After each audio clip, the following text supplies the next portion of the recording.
Hello, everyone. Welcome to our Teams as a Platform Roadshow. And really appreciate you taking the time here today. And we're going to talk about Teams as a product that a lot of people are aware of, but then how to really go far beyond that and use other Microsoft products, as well as even beyond Microsoft products into third-party products that integrate back with Teams. And there's a lot of options there, and hopefully this will be a valuable use of your time. Encourage the use of the question and answer function, and post that. We will be responding to them throughout the broadcast today, and just really appreciate everyone coming.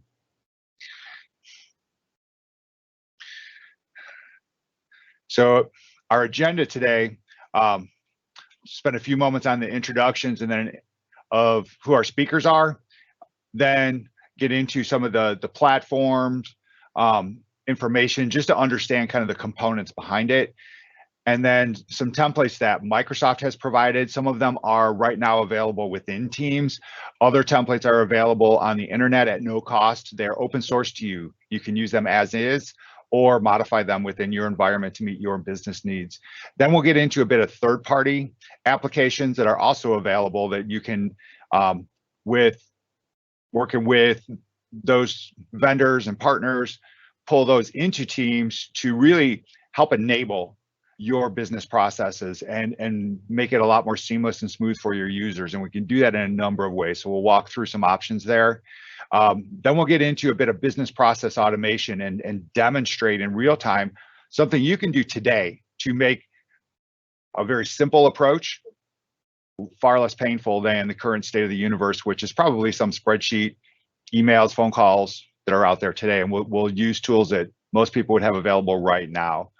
Finally, we'll go through some Microsoft programs that will help us partner with you to enable some of these things. Sometimes there's a cost associated to customization, implementation, whatever that might be. We have some programs that we can request funding for to really help you leverage these things and do it at a lower cost to your organization. Something you can partner with your account team to try to work through. There are approvals, things around those. So we'll walk through that and then wrap up and move forward. So, favorite statement of mine from our CEO, Satya Nadella, we really don't come here to be cool. We're not Microsoft employees to be cool. We want to help make other people cool. And you can do this, whether you're IT, whether you are in some area of clinical or business areas within an organization. Use these things. Hopefully you will be more cool when we get done with our Roadshow series. That is really our goal. Why such a focus on Teams? Teams. It's a lot of what people in our roles talk about. But then why is that so important? From a strategic direction, some of these quotes from Satya really help to highlight that. And Teams is becoming far more than just a simple or single type of app. It's really becoming an organizing layer that helps to pull in other tools, other capabilities, and working within teams and channels and chats. I like to talk about it from a perspective of this is the place work gets done. And let's get it done from this single pane of glass approach, as opposed to switching back and forth on your desktop between this, that, and the other type of application. I can do so much of this in one spot and make it easier on myself and more effective for the work that either I'm trying to accomplish or working with others in a collaborative manner, and really pull those things together. So now let's think about this for just a second and imagine the workplace. And maybe this will represent yours, maybe some others, but think about things in a workplace where you have, how much time do you think each day from a knowledge worker's perspective spends tracking down information? 20% of a person's day in a lot of instances. So this is coming from a Microsoft commissioned Gartner report, but that can be a fair amount of someone's day. Then let's think of it from how much time do we spend just managing email? Tack on another 28%. Suddenly we're consuming a large amount of people's days. Let's go to managers. Critical piece of any organization, frontline, second level type management, they need to have accurate information every single day. The last year, we have seen information changes coming at us at record historic paces. And it is so critical that management knows, because they're the go-to. They are the ones that we rely on, whether it's from our staff, whether it's leadership, they have to have that. How many are missing critical information? 59%. This is a big challenge to overcome. This type of data really tells us a couple things, because we are all busy. There's no question about that. Each person is out there busy, busy, busy, and we know this. But is that activity productivity, or is it busy work? So when we think of tracking down correct information, managing email, that is not necessarily productive work. That's busy work. Can we reduce some of that load and then help people be more productive, more impactful for the mission of their department, their organization, whatever that might be? And the answer is yes, we can. But it's not going to be just about the tool. It's about the approach. My role at Microsoft is as a customer success manager. My goal in what I do, and for every single peer that I have out there, our goal is to help you get value back from these investments in Microsoft collaboration technologies and stacks. So that approach is critical. We are trained in proper organizational change management approaches and really want to help you achieve that level of adoption, because as much tools as you have, and you've got many, just like every company out there, you have to take a right approach with how you do these tools. And so as we talk about these things, and maybe you haven't seen them before, maybe there's a little bit new, you know, a common bit of feedback that we'll get from our customers: we are so busy. No thanks, we just don't have time to change. But quite frankly, the message here is that there's good reason to consider this level of change and the value back that you would get. So that's a lot of our goal and approach to this, is we're hoping that everyone seeing these videos, watching it in real time for the live events, would realize just how much value there is and potential there is, that it is worth the time to put aside some of the other busyness that's not necessarily productive, take on the challenge of let's try something new and find out just how much value back they would receive within their organization.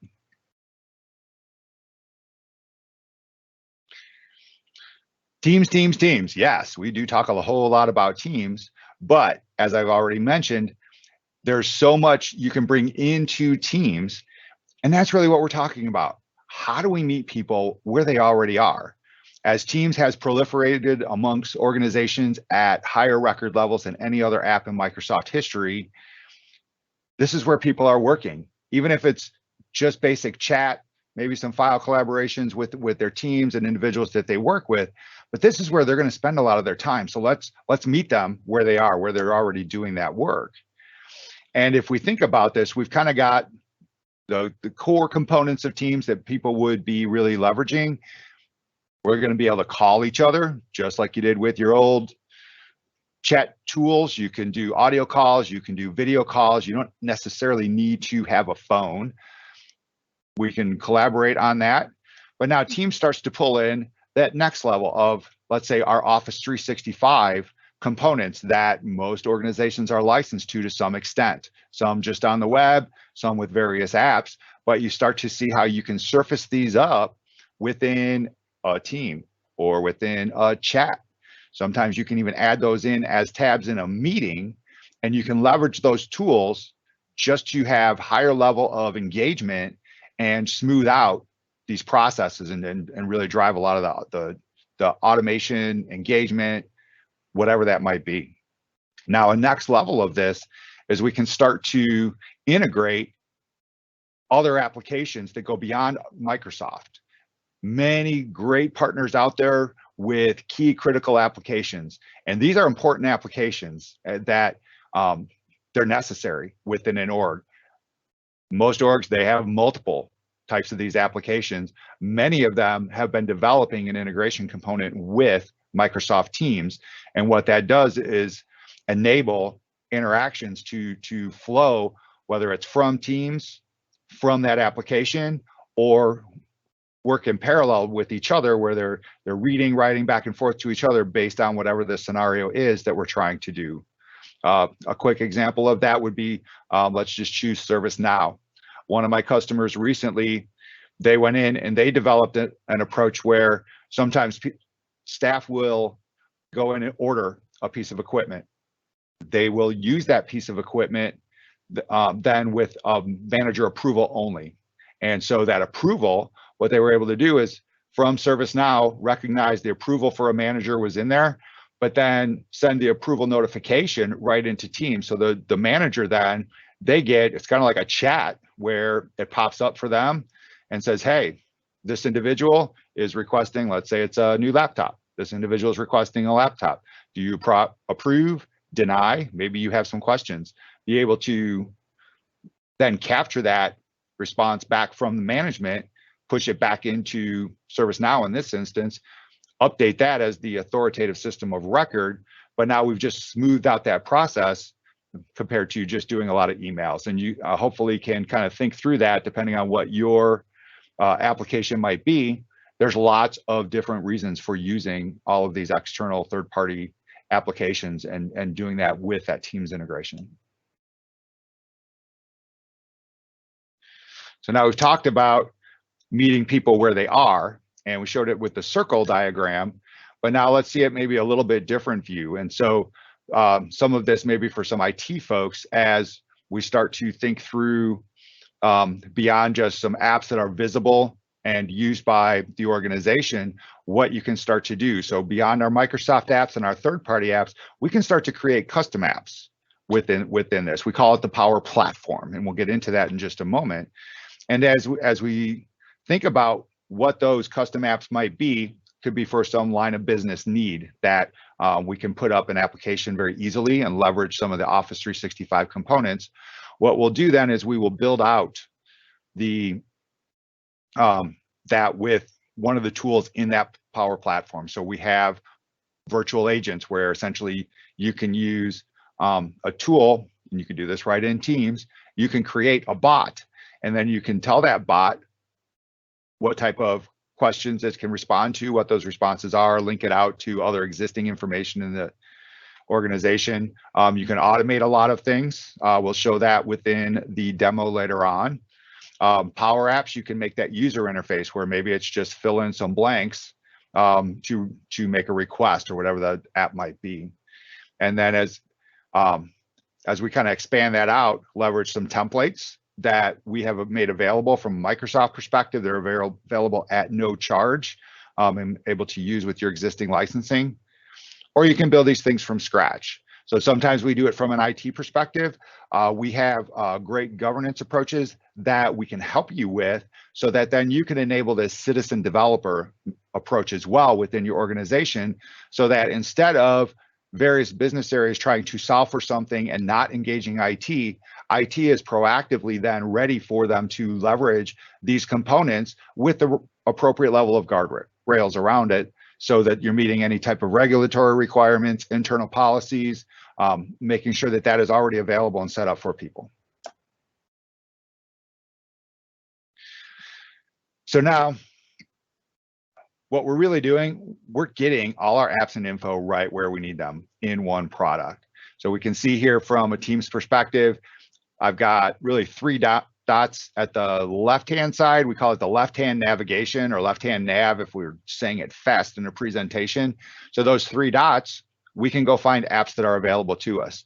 Or from within a channel, hopefully my mouse comes through, we could click a plus so we could add apps, files, websites, YouTube videos, whatever it might be, add those right within the context of our channel, just using the plus, and add that toolkit that our team is using to build that out.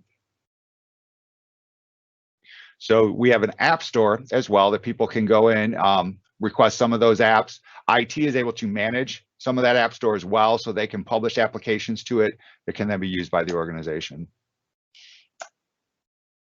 And we could have personal apps where we pin them as well to that. So we have lots of options for how people can get to the applications or information that they need. And down the last one that really popped up there, it's called messaging extensions. Those are some of the things that you would see when you're posting a message down below. So we already have some things built in there, like say the praise extension, where you can actually recognize somebody just for doing a great job. That recognition goes a long way. It's very visible within the context of a team. Everybody sees it, and that really helps to drive some of that inclusivity that we want within a team structure, so that everybody is feeling valued and their contributions are recognized within the context of our team. What we start to see from a maturity curve here is we've worked with a lot of organizations over the last couple of years on getting teams out there.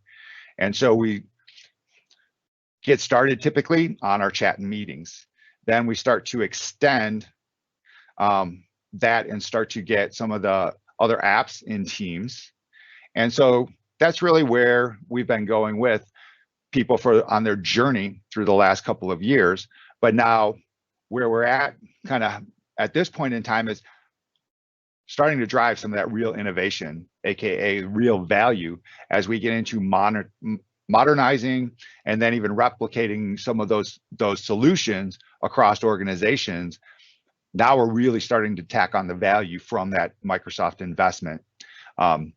So wherever you are, that's where your Microsoft CSMs or broader account teams, we want to partner with you and help you get there, leveraging what you've invested in.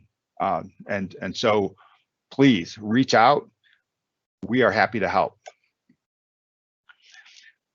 An important thing to really make sure we acknowledge is earlier I showed that third-party ring, and there's lots of applications out there. In a healthcare setting, we have EHRs, we have other types of incident management systems, and they are necessarily systems of record. And that is an important thing to not only acknowledge, but make sure we don't take away from. They need to be what they are. But as we start to enhance, build out some of this tool set, integrate things back with Teams, that's where we can also then start to create systems of insight, systems of engagement that just really remove or reduce friction from an end user perspective, regardless of who your end user is. Might be frontline workers, might be knowledge or management, whoever those individuals are, we're trying to get them the right information that they need to do their job at the right time, while also maintaining the integrity of what is our authoritative system of record within our org. Common scenarios we hear about: empowering employees, engaging customers, optimizing operations, transforming products. Every one of these has multiple subsets of, we'll call them scenarios or different activities that are important to those.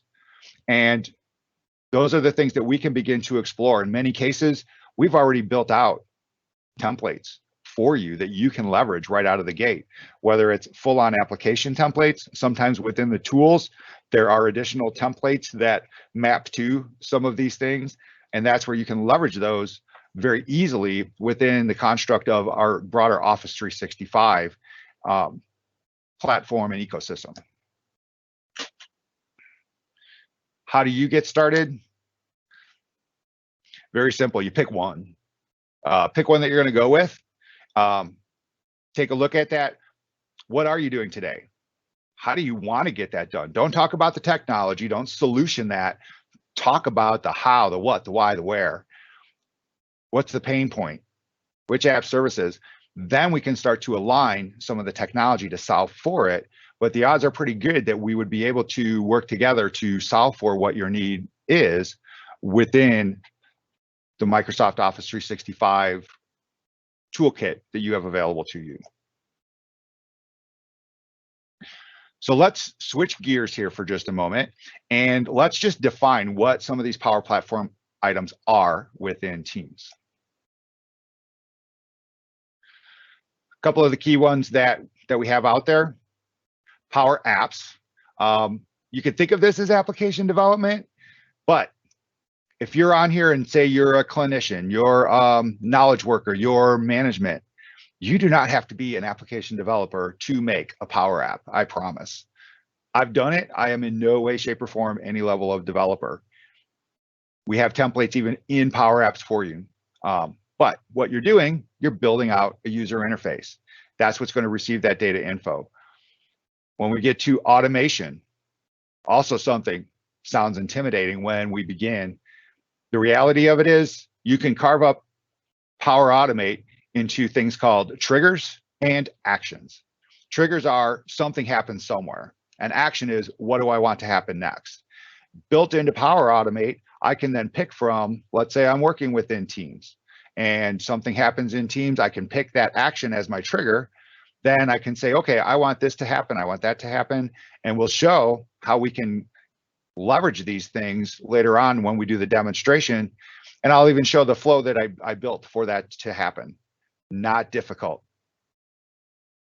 Take so much time out of what a process is when you think about when people have to, let's say we manage this by spreadsheet and people are emailing spreadsheets around and a lot of information gets lost and way too many versions of that spreadsheet floating around in email, or how much time I have to spend in trying to get an approval, take that email, then record that somewhere, usually in a SharePoint library. Those things can be automated. Virtual agents, I can front end a lot of questions that would come in. Let's say I'm in an HR department. I want to be able to respond to user inquiries. It can do that, and it can do natural language. You don't have to think of and document everything in a very exact manner. New AI capabilities that are built within that for you will ease that as you go forward. At this point in our event, I'm going to turn it over to Peer CSM Joe Johnson. He's going to talk to us about some of the apps that we have available from Microsoft in Teams.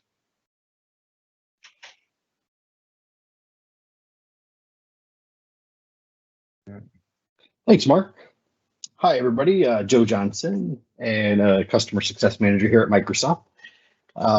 Just to kind of tag on and continue the flow of thought from what Mark did over the introduction and then talking through Power Automate in Teams, I wanted to take just a minute and go through what we'll call apps in Teams. And there's different layers to this, if you will. If you think about your phone, for instance, your phone, you can go into the App Store and there's apps on your phone that are already built, and you can just pick that app and you can start using it. There's also an opportunity for, if you're using your phone for work, sometimes your work will create applications. So you have to go to your phone, go to a specific location, and you'll install that custom app that your work created. So that's kind of the concept that we'll talk through now is, let's say, what we would call out of the box specialty apps, and then a little bit more granular into what we call templates. So specialty apps, again, if you think about Office 365, you have Word, Excel, PowerPoint, OneNote, all these different pieces to that solution. And for Teams, it's very similar to that, where we've created these solutions inside of Teams, just like Office 365, that solve for certain problems or certain challenges in an organization. And so just to give you an idea of some of the ones that have released most recently are, we'll just kind of run through 5 or 6 of them here. The first is this approvals app. You know, how many times do you send emails around saying, hey, I need to get this approved? Or let's say that we're working on the final version of a financials report or the final version of a presentation like we're doing today, and we want to just make sure everybody has had a chance to weigh in, provide their perspective, and they're good with that final version, and we want to move forward. So creating this approvals app is really just a very simple way to be able to share that point in time with different folks, have them give their thumbs up, thumbs down, or make comments. And it removes that from email where there's a lot of clutter, and it makes it very clear. So you get a dashboard where you can see what approvals you need to work on as an individual versus whether you sent approvals and you're waiting for responses. So it just helps you manage that. The next is this concept of bulletins. So everybody knows, I mean, we're running 900 miles an hour. We've got all different kinds of stuff we're working on.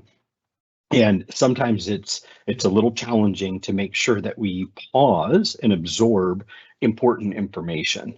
So what if you were to use this concept of a bulletin where, hey, we've got an important message, a company message that we want to put forth. How can we give that out in a way that's super easy to consume by the individual, but it also gets it in front of them where they're working, so they don't have to go somewhere else to find that. And so this concept of bulletins is to put it in front of that person, again, where they're working inside of Teams. Employee ideas, another great opportunity where, think about, you've got a team of 6, 8, 10 people, and everybody's got an idea on, really excited about solving for this problem, working through this challenge. And how do you correlate that information? How do you put it in a meaningful way so you can talk to it? You can decide what is the best path forward in this particular case. So giving an example, maybe we want to find a new way to deliver coffee to the 3rd floor, right, of the office building. How are we going to do that? Well, there's a lot of ways. We could do the elevator. We could, fly it up in a drone. We could do all kinds of stuff. Lots of ideas on how to execute. So if we could let people input those ideas and then let their teammates vote on those, it really gives you an idea and a clear vision on what's the best path forward. It lets you innovate a lot faster.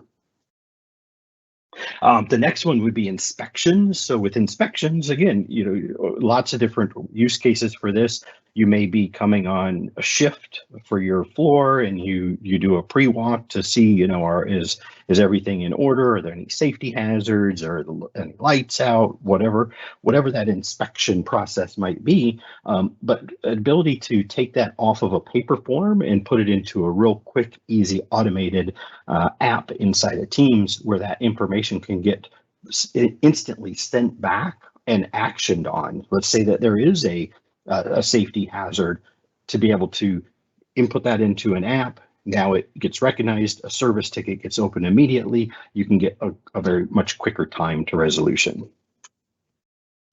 The next one, issue reporting. So similar, if you think about how do you, again, correlate this information. A lot of times folks are still using a paper form.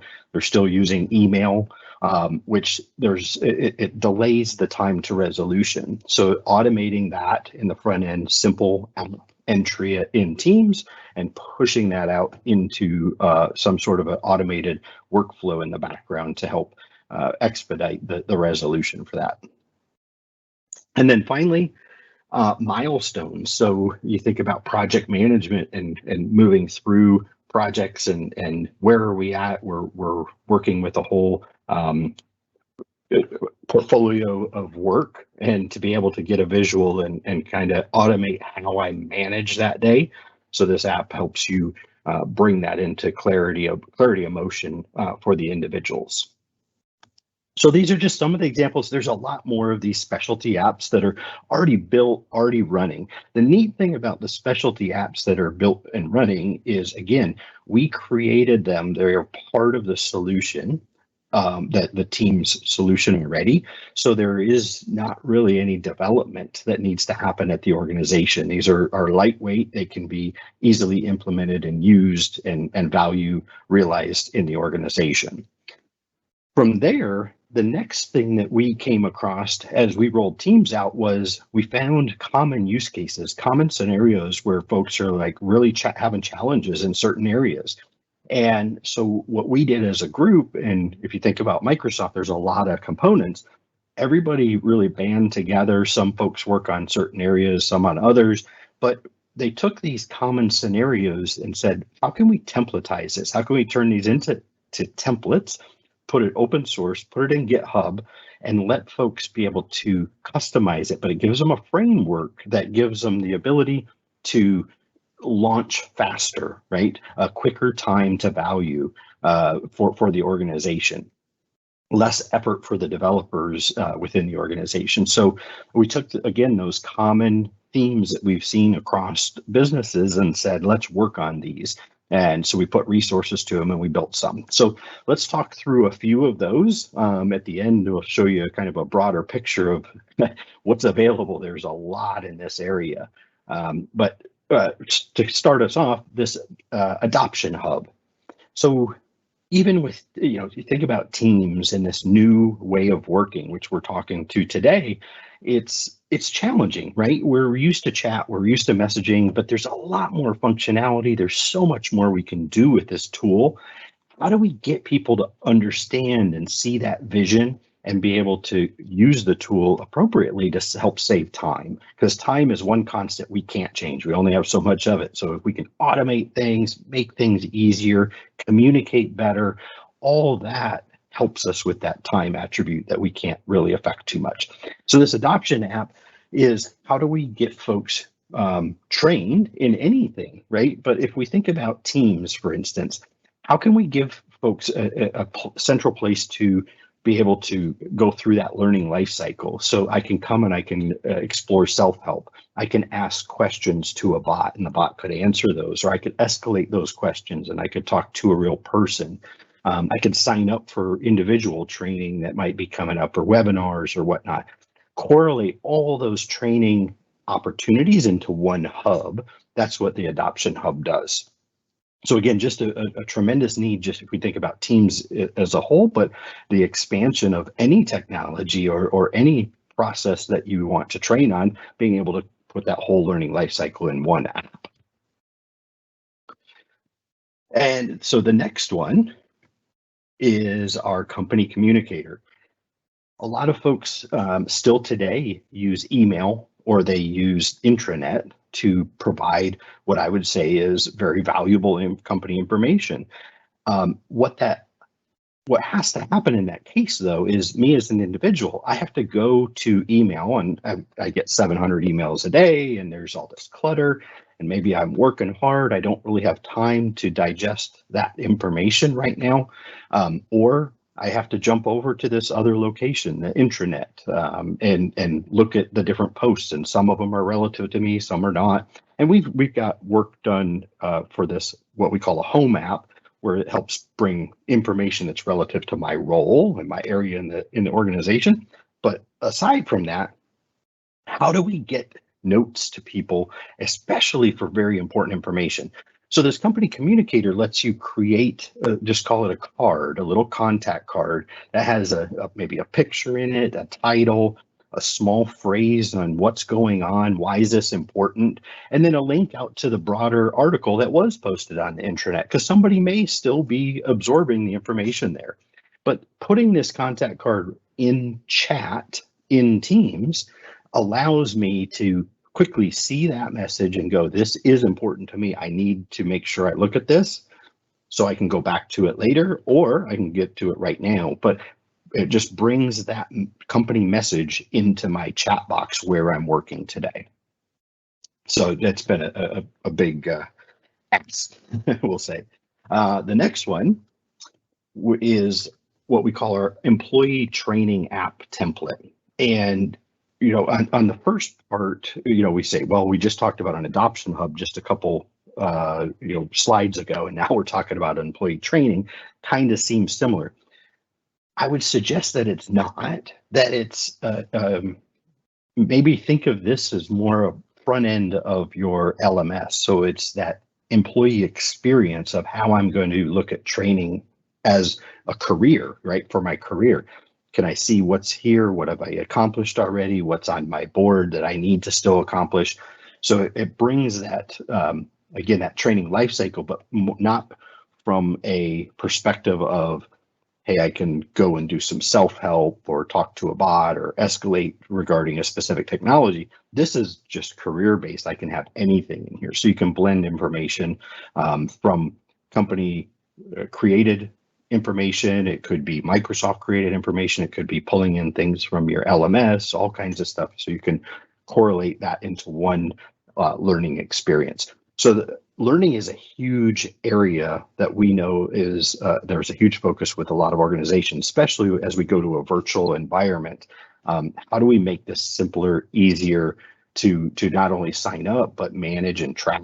And so there's actually 3 or 4 different variations of these training solutions that you can use depending on the need of your organization.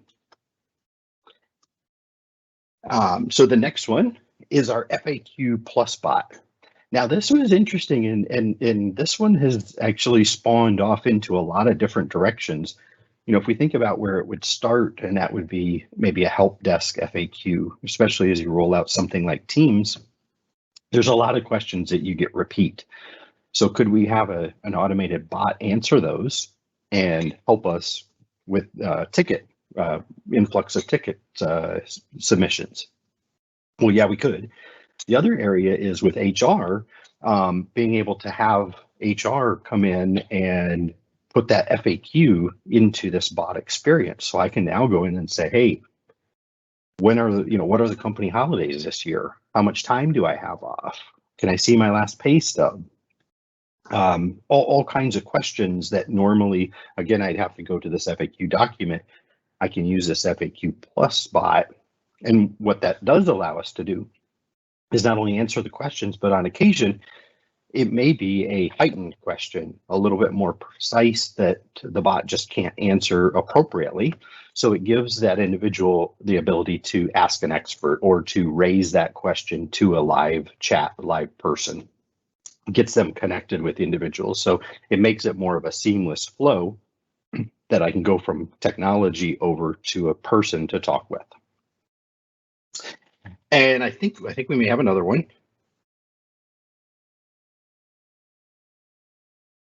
Yes, so virtual rounding.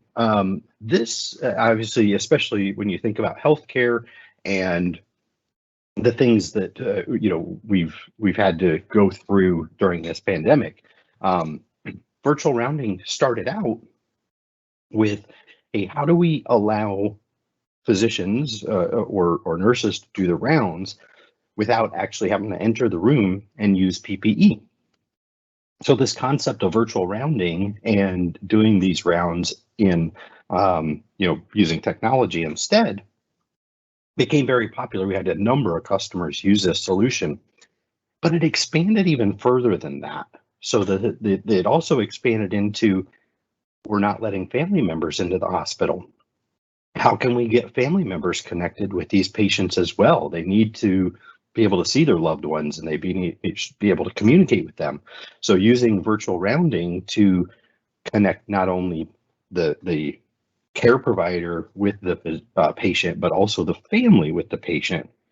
And then this one even spawned off even a little bit further when we think about resident care or long-term care. So you think about your where somebody your old folks homes, your assisted living places where, again, they shut down visitors. Not only did they shut down visitors, but it was already hard to get people in. What if we could use virtual rounding to connect those long-term patients with their or resident patients with their family? So roundings was used for that as well. So sorry, lots of opportunity around this particular solution.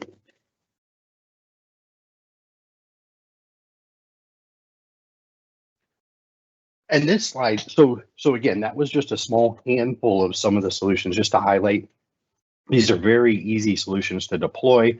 We've seen a lot of value of these and others, but we've got a whole list. I think there's a little bit over 40 of them now of these Teams app templates that we have published over on GitHub.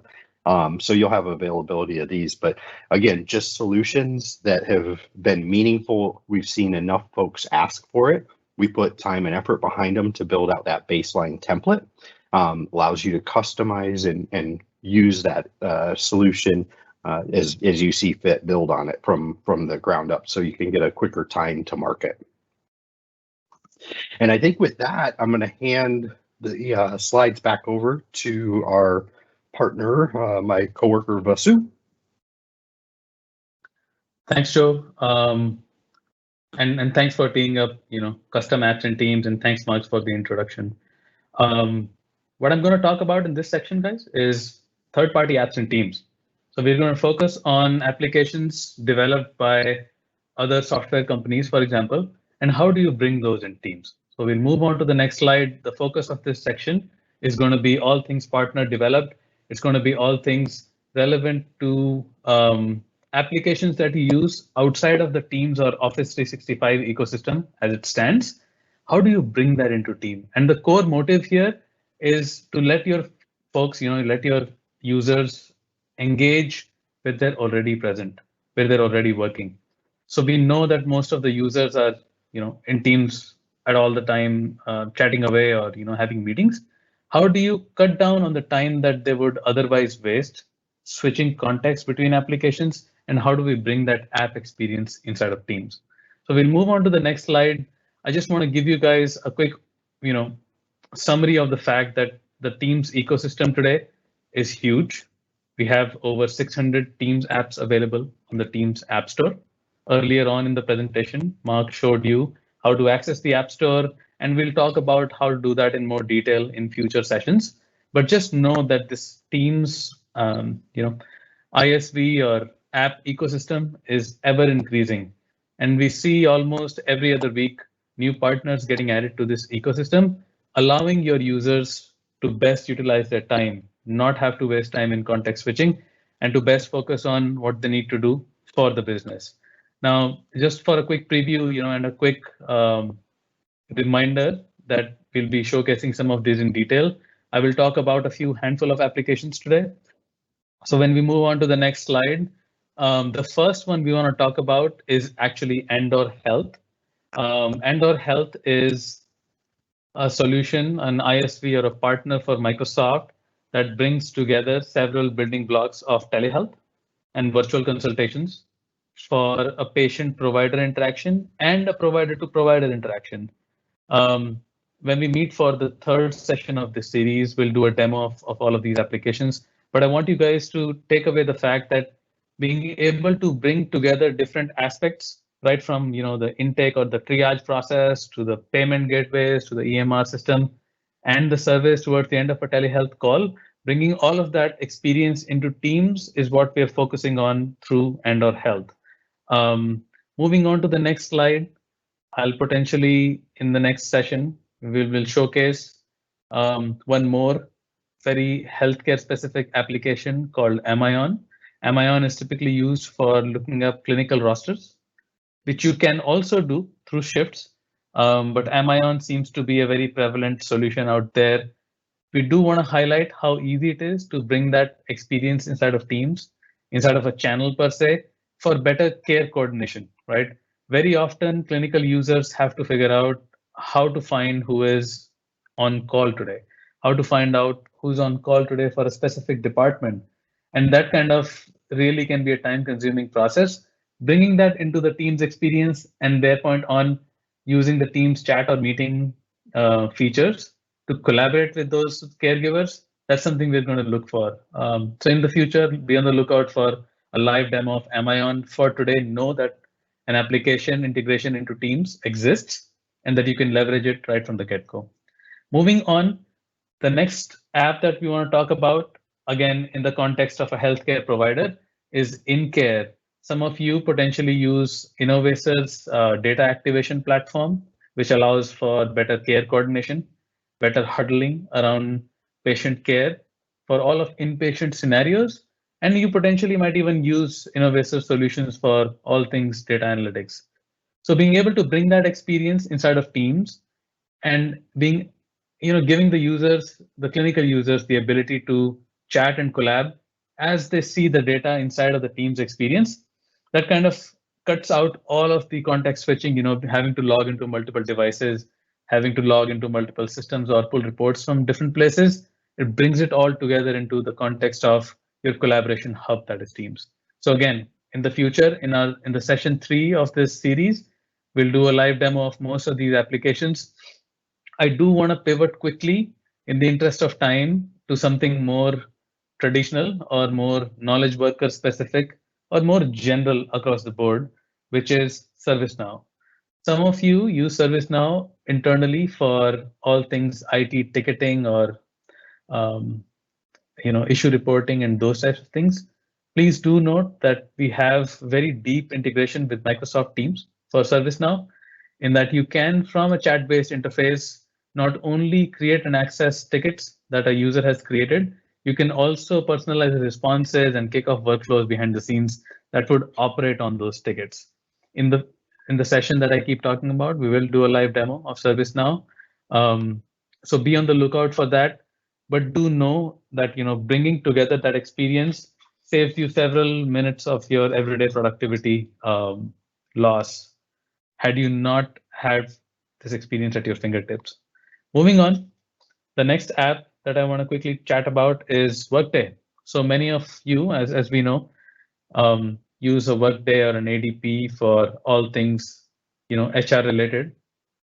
The ability to bring that experience inside of Teams, being able to look up your everyday operational tasks from inside of Teams, things like time off, leave requests, looking up other employees, and maybe searching for expertise across the organization. That is now a single click away if you bring the Workday experience inside of Teams. Again, we'll try to do a live demo of this in a future session, but for now, know that this is an important area of integration, HR and Teams bringing together some useful value for your users. Moving on, I do want to quickly showcase or maybe go through a couple of animations here about using Jira. So some of you are developers, some of you are in organizations or departments which align with developers, and it's very important for you guys to be able to create and track issues as it pertains to your dev environment and such. So we do have a Jira integration inside of Teams that lets you do that. And again, we're going back to that original theme of allowing your users to collaborate. We're going back to that theme of extrapolating on this data through a chat or a meeting and getting the job done quickly by bringing in your issues, your tracking capabilities, all inside of Teams. Moving on from Jira real quick onto the next slide. I'm going to quickly showcase or maybe just walk you through a scenario that we are seeing more and more surface up through many of our customers, and something that's being extensively employed by those looking to automate certain workflows. And the core application behind the scenes is Adobe Sign. The ability to track and sign a document, maybe for approval purposes, maybe for attestation purposes, is pretty much central to most backend operations. In fact, it is also central to a patient-provider engagement in many cases. So I do want to maybe highlight the fact that Adobe Sign is available in Teams, and in the series of screenshots that you see here, you'll kind of get a sense for how you can bring in the Adobe Sign experience inside of Teams. You can extend on this experience, maybe pair it up with an approval process or something on those lines to get or improve your throughput for all things related to document approval, attestation, and signing, right? Again, in the future or series 3 of this session, we will talk about Adobe Sign in detail. We'll try to do a live demo if possible, but be on the lookout for such integrations. Would love to hear from you all in chat if there are other such third-party applications that you all use. And we'd love to maybe include that as part of our future conversations. Moving on, I guess now I'll turn it over back to Mark to actually showcase something live. We want to maybe look at a business process automation, something that you guys probably are used to doing manually today, and see how you can automate it in Teams. So Mark, over to you. Thank you, Vasu. We'll have just one slide and we'll switch right over into the demo. Want to set this up a little bit because many processes they take a very similar form in that we need somehow the request process to come in. We'll call that the data intake. And then once that intake comes in, we need to take that data from what someone gave us. And now we need to expand on that with part of our process. Maybe we need to assign it to someone. Maybe we need to have an approval even as part of that. And then we can't manage what we can't see. So analytics becomes a very important aspect of this. We'll show today how to leverage, just using Excel, take that data and do some kind of lightweight analytics with that, with Excel functions.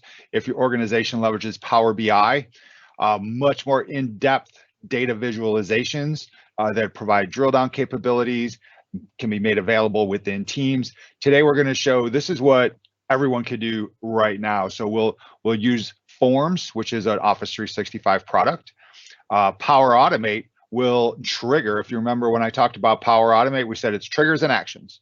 So the trigger is it's a new Office 365 survey or form coming in, and then the data from that goes to that SharePoint list. We'll get approvals, we'll get notifications where we can get a message in Teams, we can get an email. And then we'll also be able to see what type of requests we're getting and analyze that as well. So we'll switch out of the PowerPoint for a moment. And here I am in the Forms tool. And Forms is something you can use for surveys. You can do polling with it. You can even create quizzes with it. So it's got quite a bit of capability. Most organizations allow it to be used not just internally, but externally. So the licensing in the product would allow you to send a survey out beyond just your organization into any type of website or user community outside of that. And so what we've done is we've created this form within the tool. You'll notice I'm able to use some imagery in the background, additional information. And so for today, we're gonna we'll just put in our name and let's see, we'll be Obi-Wan. There was a Star Wars marathon going on yesterday, as there is most weekends, and we'll say he's the vice president. And you'll notice my question types, I've got a few things. Some are free text, some are choice. And today we want to maximize our HR benefits usage as just part of a training department request that's going to come in here.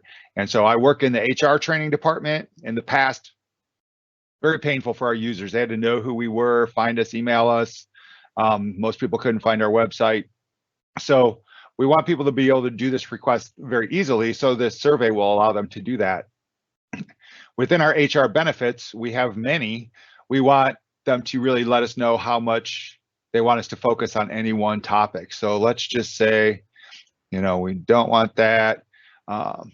This type of question here is called the like RT question. So it allows you to kind of rate or rank based on specific criteria, but be very consistent. It's a great one for use with users. We'll select a date. So we want that for tomorrow. Class size. Additionally, I could put some notes in here. I wanted to also just highlight, we've got a few other question types here, so I can just do a typical ranking, or I can do a full-on NPR score as well. And then once I submit this, now this is great. I've got my data, and what happens within Forms is it does give you a way to get your responses, which is nice. They'll give you some analytics on those responses, allow you to open those things in Excel.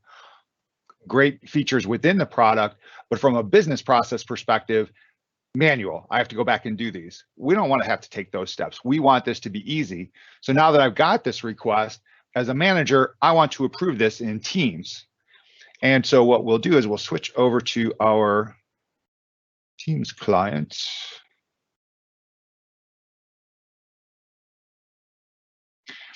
And you'll see that Flo has sent me a card. I got a new training request from Obi-Wan. He's pretty active today. That's the second one. But I can approve or deny that request. We'll just approve it. I can enter some comments in here.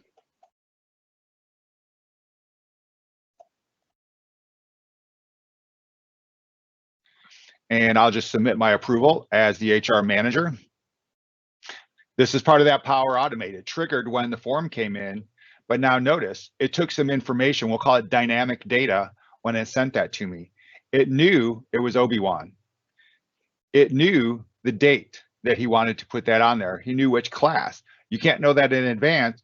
Power Automate lets you leverage that information as it comes in real time, not just in approval, but also in things like notifications. We'll go here from our flow. Now we've got our approval has come in. This is great. And what I've done is I've pinned my channel. So this is our process automation demo as part of the HR team. Life is so much better now that I can work not just in email and phone calls, but all these things, they kind of come together for me right here.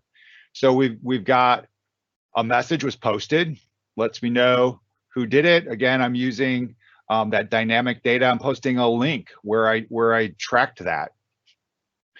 What I did with the data was I used the Lists app inside of Teams, which you can find if you select add a tab. You can add lists, do multiple types of templates that are in there already for you, or create your own list. And I've taken and added that data. You'll see right down here, there's my request from Obi-Wan, actually from both of his. And then I've added beyond that where I'll come over here and I've captured the approval, even the comments, and I could continue to add columns here that can be an additional parts of my process. So from that, this is great. Now I'm able to manage this and I'm able to see what goes on. I've captured the approval. So for my manager to approve, that was great. For me to capture the approval and prove that it happened later, also great, because so far, the only thing that's happened is our user has submitted and the manager clicked approve with a comment. Now, after that, we also want to continue to manage within our team some of our tasks. So at the same time that this transpired behind the scenes, we use the Tasks by Planner tool within our channel to create a new task for Obi-Wan. And so it was by default assigned to me because it's part of the Max Benefits training, but you'll see we have other training courses that we can also add that into. And so I can manage at a task perspective right here within my team. As well as then, let's take a look on our analytics, because we want to see how our group is doing. And so within here, we'll come over to training analytics. And this one it's a spreadsheet view. Spreadsheet is right here behind the scenes on our team. SharePoint is holding that for us. And you'll see I've got quite a bit of information of previous requests. I've used some of the different functions here in Excel to do some level of analytics. So I can create these graphs and charts for whatever my need is. So within here, but now notice behind the scenes here, there's only one Obi. So we know I practiced with Obi before we started this. And so one function that you'll need to do here is from full-on Excel is come in and we'll use data and refresh all, and we'll watch in real time. So there's Obi. And let's see if we get a second Obi once I refresh my data. What SharePoint is doing is I used get data over there on the left and pulled my data directly from my SharePoint site. As can be expected, there's my second Obi that just showed up. My request for the maximizing benefits class just increased by 1. And so all these things happen in real time. And then when my sheet refreshes or somebody comes in here later, they would then see, and I see it already, Obi-Wan, because now co-authoring, I can edit the same document multiple times, multiple people. It shows up here and I'm able to see my results here on the page. How did that happen, you might say? Wow, that would make my life so much easier. Great questions all. So step by step through that, what did we do? First, I made the form as we showed up on the screen and just filled out the questions. So inside the form, we use that. Oh, my apologies, it's popping up. And then as I created that form, I can edit various sections. So here I put in a little bit of an image. Behind the scenes there, I've got a theme. And in that theme, I can put in a picture. So if I go edit my picture, here's the picture that I uploaded, as well as I've got a color scheme. Sometimes you have CorpCom or marketing has very specific color requirements. You can meet those color requirements using the forms tool. So this is how I created my initial data intake of just adding my questions in one at a time. From there, I wanted to share that out.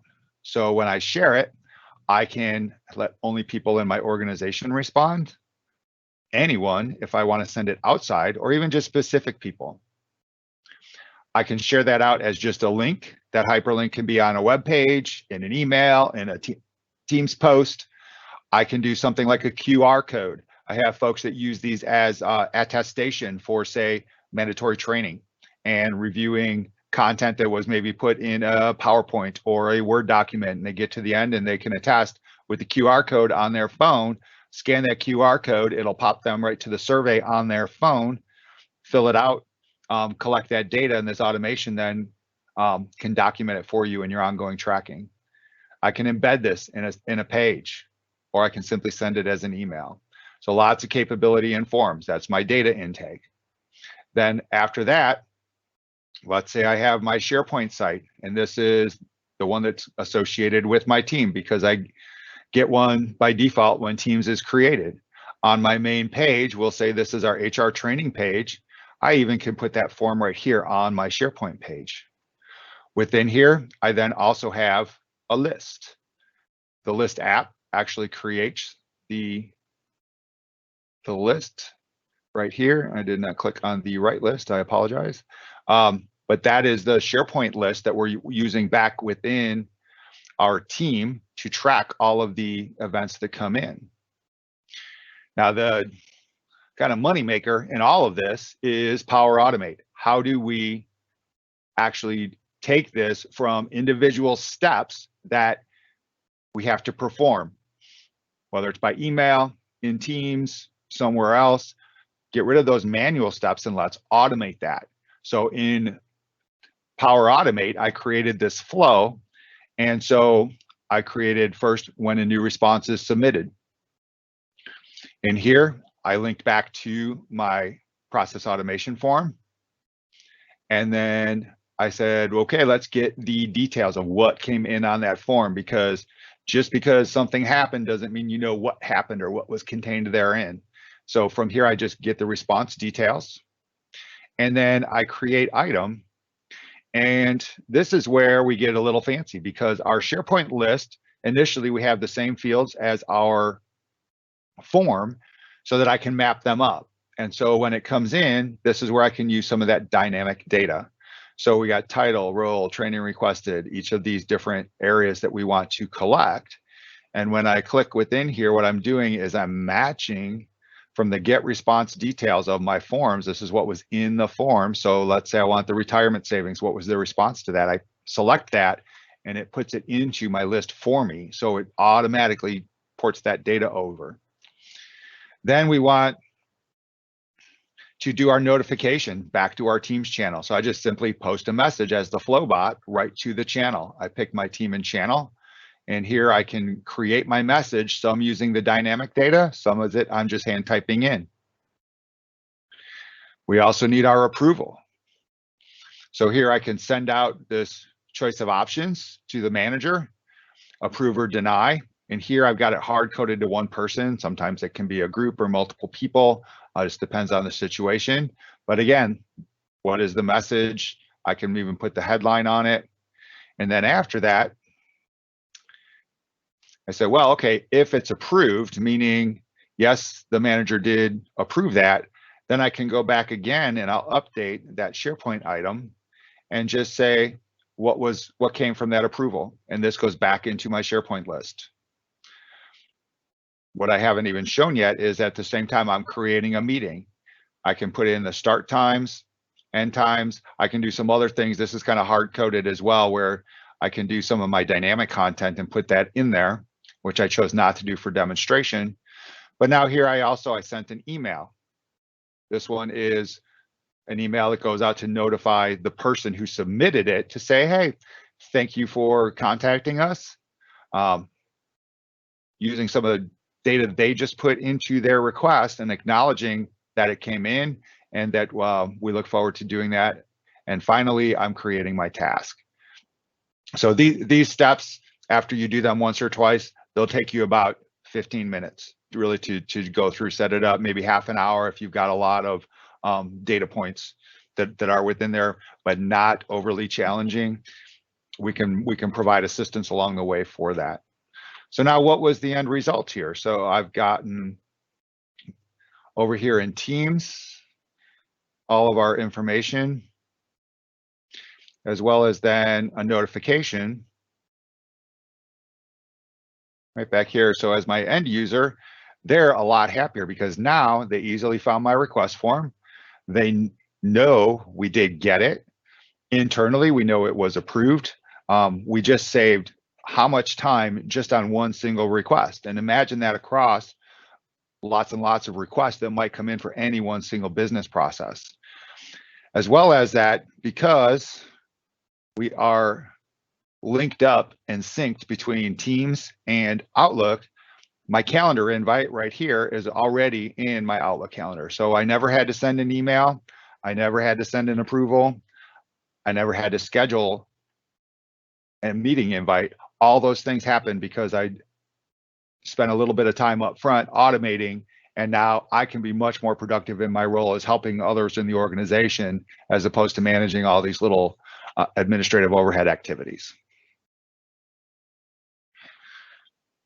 So hopefully we can see just how effective and how much value add can be there within that business process automation, and how at the same time it is not so arduous and difficult to enable, something that most organizations, most individuals are able to leverage immediately right this moment in time. So I would highly encourage, if there are questions about that, reach out to your Microsoft account team, get your CSM engaged. They can help with this up through some of these other examples that we've already seen today and we'll see more of in our future sessions in more detail. So with that, I am going to turn it back over to Vasu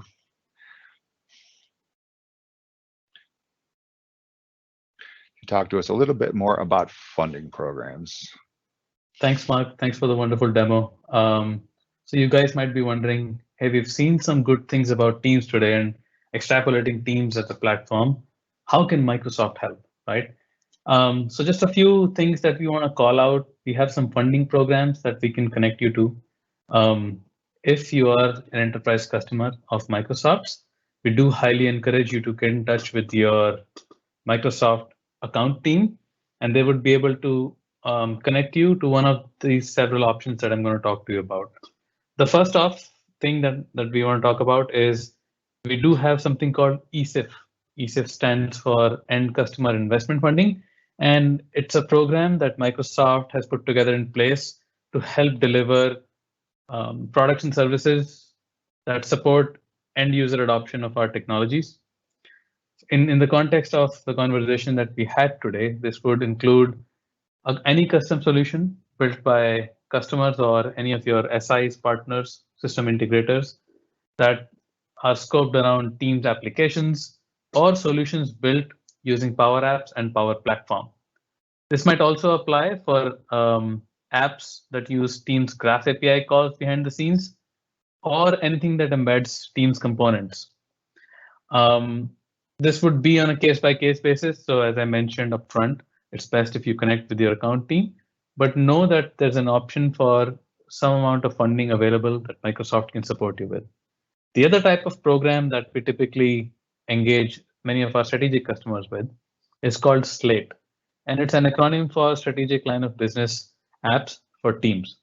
This is a program funded through our product engineering groups with an effort to develop custom apps right from within the ideation phase right down through the deployment of it, funded by engineering, including you and your business partners as stakeholders. But this is geared more towards somewhat of a more deep impact use case. Other two funding programs that we have are called Home Run and Base Hit, respectively. And they get you a certain number of days for partner resources and are capped out at a certain funding level for the amount of services that you can receive from a partner. All you have to do is scope out a Teams-based application, whether it's a native Teams app or an app template, as Joe mentioned, or any customization to a third-party team solution. The section that I talked about. This could also involve anything built on Power Apps, Power Automate, anything that leverages Teams Graph API, or if you want to bring some custom, line of business application of your own into Teams, all of those would be in scope for a project delivered by a partner, funded partially or completely by Microsoft. The way we measure success of those projects is by how many net new active users you're bringing into the Teams ecosystem. So just be on the lookout for that. Once again, get in touch with your account team if you have a use case that you would like for us to engage on, and if you have a use case that you would like to build together with Microsoft. Now, this is just a list of all the funded programs that we have. One thing I do want to call out is that funding is subject to approvals and due diligence from a process standpoint, but you can always leverage some free options. Get in touch with our Microsoft Technology Centers, or you can get in touch with the account team for some kind of a hackathon or a deep dive for any of your use cases. But know that if you are ever blocked at this point of delivery and finding the right funding for your projects, that we do have some avenues as listed out in the slide. I do believe that we want to spend some more time exploring some of the custom apps and third-party apps in our future sessions for this series. So know that we will repeat this information again around the programs and what level of support you can get from Microsoft. But with that, essentially, I do want to call a close to this session, unless Mark and Joe, you guys have something else to add, or if there's any questions in the Q&A box. So let me just make a quick comment, if I may. I was just going to say, yes, Vasu had posted a message in the chat window, bringing attention to the blog where we're going to host all the recordings. So feel free to share this recording or future recordings with anybody in your organization. We will repeat today's session on Thursday. And then next week, we'll have session 2, which will cover off on a deeper dive into those custom apps and templates. So we'll do some demonstrations of those solutions and provide some context around some real world use cases, some customer success stories where others have found success. And then week 3 will be the third party. We'll dive into those third party apps that Vasu introduced, the Workday, Servicenow, and such. And again, we'll provide those in a demo format, so you'll be able to see them in operation as well as talk to some customer use cases. So really appreciate everybody's time and look forward to digging in a little bit more granularly over the next few weeks. And as always, thank you, and we'll talk soon.